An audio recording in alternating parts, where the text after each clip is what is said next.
quería yo reanudar mi vida, pero volví a caer, entonces yo decía, ¿dónde estoy? Estoy en un infierno.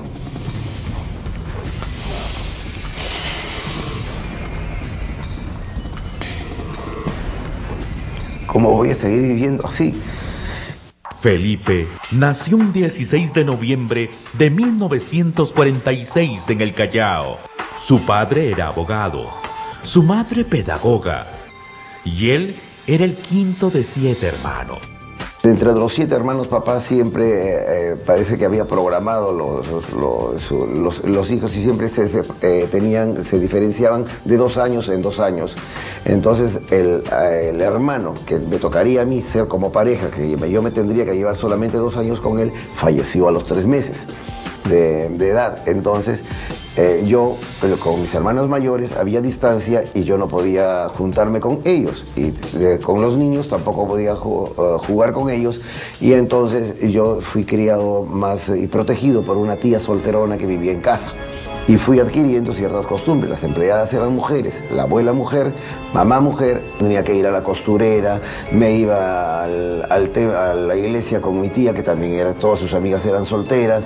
Y mis juegos con las empleadas de las sirvientas, jugaban al té, jugaban a las muñecas. Yo no tenía otros juegos y jugaba con ellas. Entonces me fui acostumbrando. ¿Recuerdas algunas experiencias fuertes en tu niñez? Era un niño modelo intachable. Entonces en ese momento en el colegio me eligen para que yo le enseñase castellano al cura francés que había llegado a la iglesia. Y entonces al momento que él me enseñaba o conversaba conmigo, me sentaba encima de sus rodillas y empezó a hacerme ahí tocamientos que, como ya yo había tenido una cierta inclinación, me afectó, porque empezó a cambiarme mis inclinaciones y empezó él por definir, ya llegar a definir la homosexualidad por completo. Aquella experiencia afectó la vida de Felipe profundamente y más adelante comenzó a vivir una doble vida. Sin embargo, él ingresó a la universidad y terminó su carrera de abogado. Pero su promiscuidad homosexual crecía significativamente.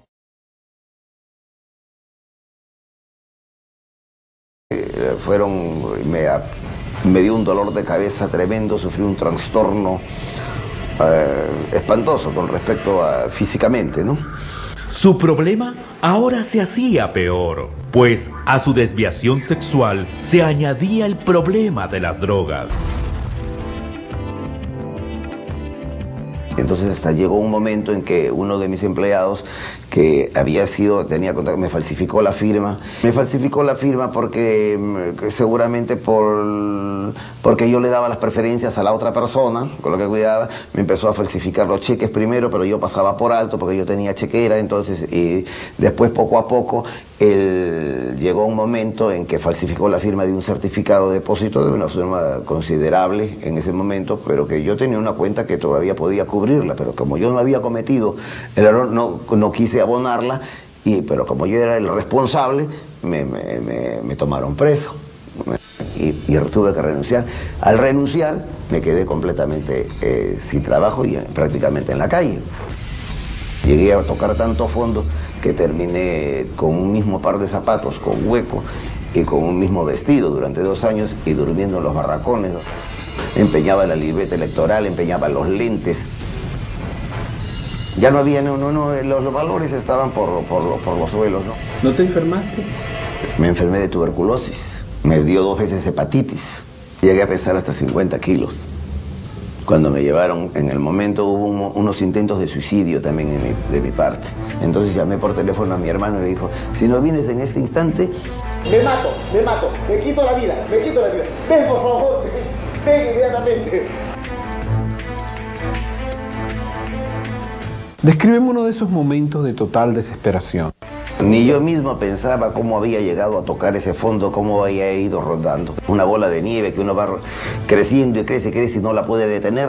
Entonces yo decía, ¿dónde estoy? Estoy en un infierno.